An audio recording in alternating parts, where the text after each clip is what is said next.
Hello, everybody. Thanks for having me here today. So I'm just going to focus on mobile commerce. So I've got lots and lots of stats and some examples. So hopefully a bit of enough to keep us going until lunch. So what I've got for you today, 4 basic things. Just a bunch of stats, which I think you're welcome to take away the presentation with and come back to. Some cool examples. Mark touched on a couple of cool examples. I've got a few different ones as well.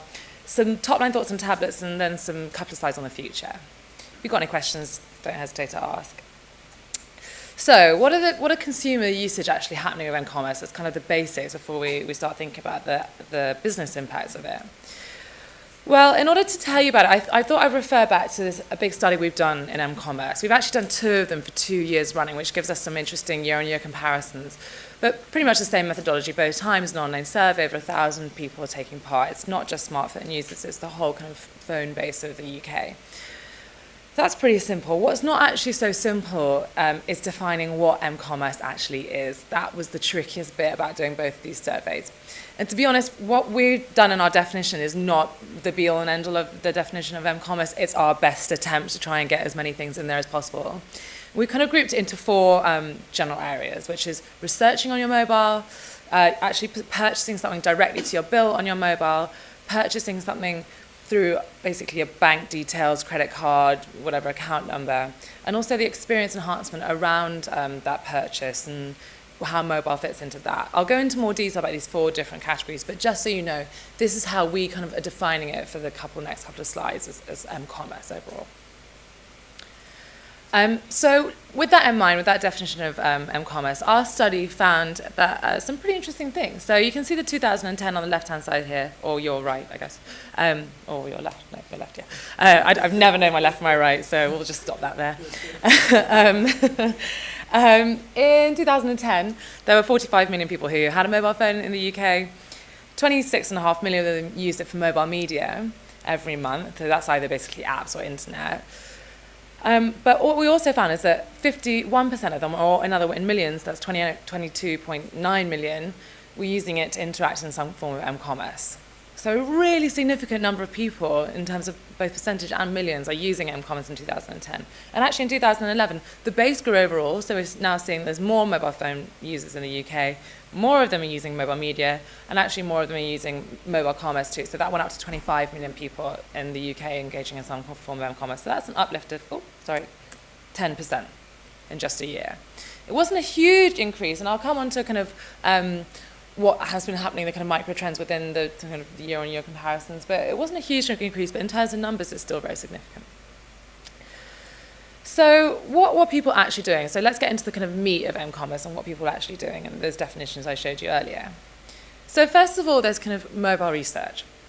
So we kind of define this as basically using your mobile to find out more stuff about things you're purchasing. So 45% of the UK phone owners overall were engaging in some kind of form of using their mobile to research a product. So I'll pull some examples out of that. Using an app to scan a barcode, for example.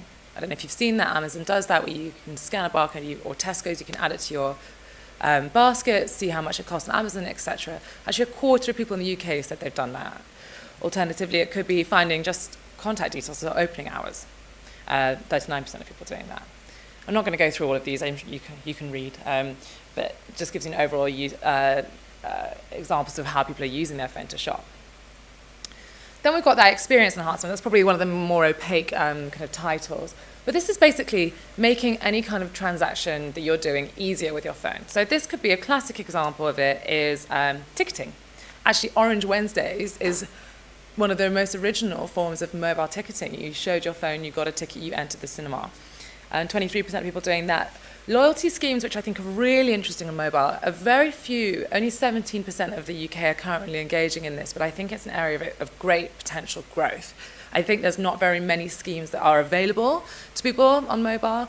Tesco's has their club card on mobile, and you're seeing more and more people kind of tying in mobile to their loyalty schemes, but not that many mobile-specific, really clever loyalty schemes, and I think it's a great area of potential.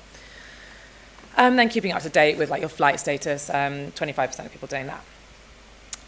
So then actually coming on to more kind of purchasey type stuff, and when people talk about m-commerce, often that's what you kind of default to thinking. But we split it out into two things. So purchasing direct to bill. So this is when you actually purchase something and the cost is added to your bill, be that pay monthly in your operator bill or your pay as you go, it comes off of that credit you've already got.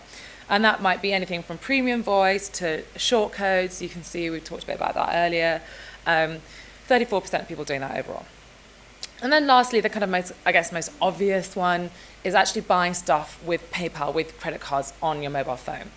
So there's three different ways we think you can do that currently. Basically, either you buy an app, that counts, basically, that's m-commerce. That's probably the most common way people are buying stuff on their phone currently. Or you actually use an app or a website to buy something. If you add those two together, or you see the kind of unduplicated reach of that, 24% of people in the UK have used an app or a site to purchase something, which is absolutely massive. That's a quarter of mobile phone owners in the UK are shopping on their mobile phone, buying services and goods, either through an app or a site. More than you expected, do you think? Yeah, it's more than we expected.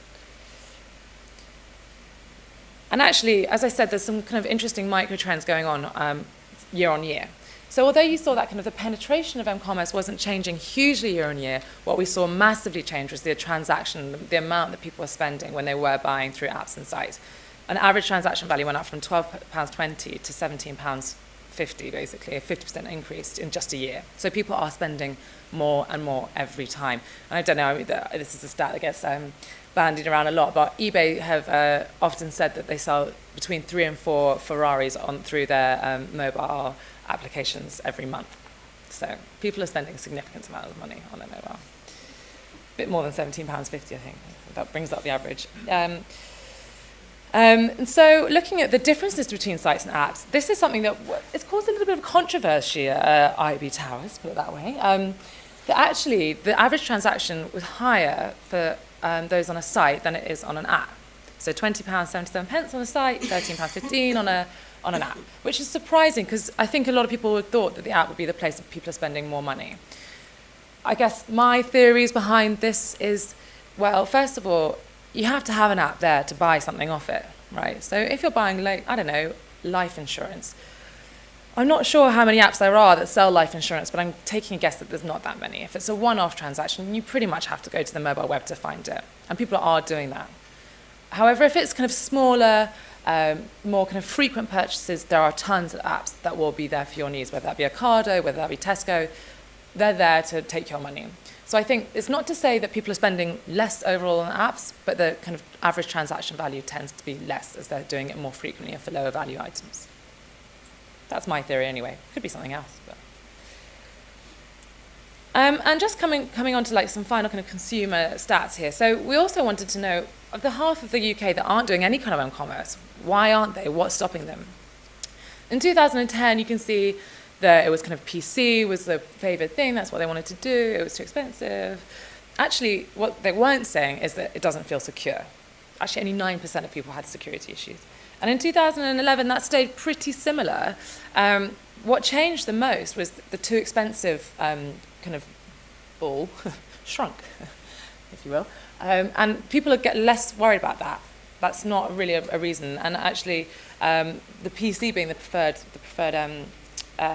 thing went down. But what did go up was my mobile is not good enough to do it. It's almost like they know they want to do it. They're not scared to do it. They're just waiting for the next upgrade to do it. So as people are getting more and more smartphones, that's what's driving them to do it. The same barriers aren't there that they were a year ago. And what about doing things more? So we asked for the whole group, what would make you to buy stuff more on your phone, do more m-commerce activities on your phone? And it's quite different for those who are already engaging in m-commerce. So the purple bars, you can see the things that are stopping them.